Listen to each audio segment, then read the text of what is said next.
बेलुका 7 बजेपछि भुलेर पनि नखानुस् यी खानेकुरा। के तपाईँ पनि बेलुका 7 बजेपछि जे पायो त्यही खानुहुन्छ? तपाईँ आफ्नो शरीरलाई बिस्तारै बिरामी बनाउँदै हुनुहुन्छ।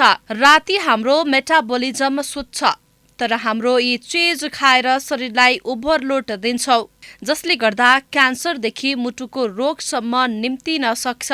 बेलुका 7 बजेपछि सावधानी अपनाउनु पर्ने 11 खानेकुराहरू। रातो मासु, पच्न धेरै समय लाग्छ।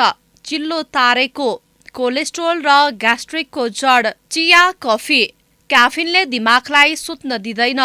काउली, राति खाँदा पेटमा ग्यास भरिन्छ। पिरो खाना, छाती पोल्ने मुख्य कारण।